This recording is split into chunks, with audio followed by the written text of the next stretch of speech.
Order 5 के rule 26 को समझने के लिए आपको सबसे पहले क्या है, इसका एग्जाम्पल समझना होगा। एग्जाम्पल हमारा कहता है कि मान लीजिए कोई भारतीय नागरिक है, ये भाई साहब क्या करते हैं, इनका मुकदमा चल रहा है इंडिया में, और ये भाई साहब ब्रिटेन में, लंदन में या कि अमेरिका में कहीं रह रहे हैं, ठीक है।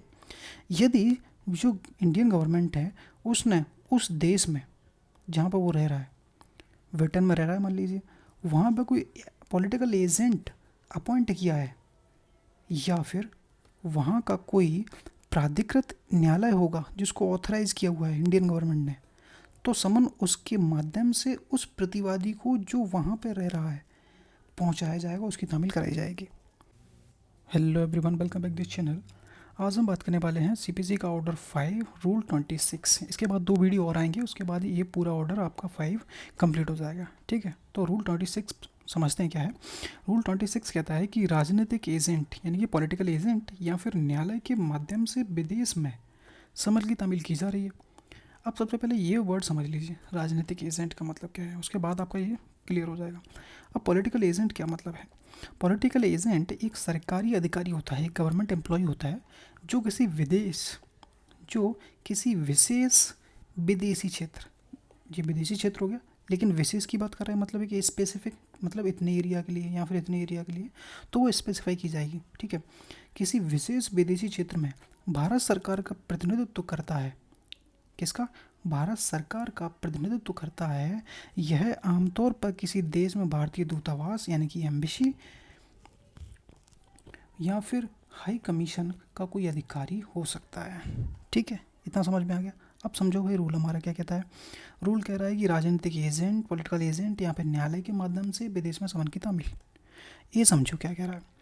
पॉलिटिकल एजेंट या फिर विदेश न्यायालय के माध्यम से तामील, यदि किसी विदेशी क्षेत्र में प्रतिवादी वास्तव में एक्चुअल में रहता है और स्वेच्छा से रहता है, व्यवसाय करता है, अभिलाम के लिए कोई काम करता है या फिर कोई प्रॉफिट के लिए कोई काम करता हो, वहाँ पे रहता हो, तो और वहाँ केंद्रीय सरकार ने कोई पॉलिटिकल एजेंट को नियुक्त किया है, ठीक है। कोई व्यक्ति है, बाहर निवास करता है या कोई बिजनेस करता है या फिर कोई प्रॉफिट के लिए कोई काम करता है, तो उस केसेस में जहाँ पर वो काम करता है वहाँ पे सेंट्रल गवर्नमेंट ने एक पॉलिटिकल एजेंट भी नियुक्त किया हुआ है कि ऐसे सिचुएशन में कि आपको अपॉइंट रखा जाएगा, तो उसके लिए वो पॉलिटिकल एजेंट रखा गया है। या उस क्षेत्र में कोई ऑथोराइज न्यायालय है जिसको सेंट्रल गवर्नमेंट ने ऑथोराइज़ किया हो, जिसे तामील का अधिकार हो कि आपके पास तामील भेजी जाएगी तो आप तामील करोगे। जिनके पास तामील के अधिकार हो वहाँ ऐसा समन राजनीतिक यानी कि पॉलिटिकल एजेंट या फिर न्यायालय के भेज दिया जाएगा, इनको भेज दिया जाएगा। ये फिर वहाँ पे जो लोकल में बंदा जिसको भेजना है समन, उसको समन की तामील कर देगा। आए समझ में। फर्स्ट क्लियर कहता है कि कोई व्यक्ति बाहर निवास करता है और वहाँ पर सेंट्रल गवर्नमेंट ने कोई पॉलिटिकल एजेंट अपॉइंट किया है या फिर ऑथराइज न्यायालय किया है कोई, तो उनको तुम समन भेज दोगे, वो वहाँ पे लोकल में जो यहाँ पे वो रहता होगा वहाँ पे उसको सर्व कर देगा, ठीक है। अब भी समझो कि सेंट्रल गवर्नमेंट द्वारा ऑथोराइज प्राधिकृत किसी विदेशी न्यायालय के माध्यम से तामील, यदि सेंट्रल गवर्नमेंट ऑफिशियल गजट में अधिसूचित कर दिया है कि किसी विशेष विदेशी न्यायालय को, यहाँ पे विदेशी न्यायालय है कोई स्पेसिफिक, द्वारा समन के तहत समन की तामील वैध मानी जाएगी, क्योंकि अगर कोई विदेशी न्यायालय समन की तामील करता है तो वो वैध मानी जाएगी। तो समन डाक के द्वारा या फिर अन्य माध्यम से उस न्यायालय को आप भेज दो, सीधी बात है। सेकंड कहता है कि सेंट्रल गवर्नमेंट निर्देश देती है तो समन को विदेश मंत्रालय, मिनिस्ट्री ऑफ एक्सटर्नल अफेयर के माध्यम से भी भेजा जा सकता है। सिंपल सिंपल है भाई, इतना डीप में मत जाओ। मैं बस, मेरा उद्देश्य है कि भाई ऑर्डर 5 कंप्लीट होना चाहिए, इतना आपको पढ़ने की ज़रूरत नहीं है, जो इम्पोर्टेंट लगे वो पढ़ लो, ठीक है। फिर भी हम ये कंप्लीट करने की कोशिश कर रहे हैं क्योंकि हमें पूरा पढ़ना है। इम्पोर्टेंट हो नहीं हो, मैटर खत्म हो गया, ये हमारा रूल यहाँ पर खत्म होता है। इसमें ये लाइन हो रहा है, तामील का प्रमाण क्या होगा, यानी कि प्रूफ ऑफ सर्विस क्या होगा। यदि पॉलिटिकल एजेंट के माध्यम से या फिर विदेशी न्यायालय के माध्यम से यह इंडोर्समेंट प्राप्त होता है कि समन प्रतिवादी को विधिवत सौंप दिया गया है, तो इसे एक वैलिड तामील माना जाएगा, भले ही वो पॉलिटिकल एजेंट तामील करे या फिर वो न्यायालय तामील करे विदेशी न्यायालय। तो उसको एक विधिवत तामील मानी जाएगी, यानी कि वैलिड तामील माना जाएगा, भले ही वो लोग कर रहे हैं।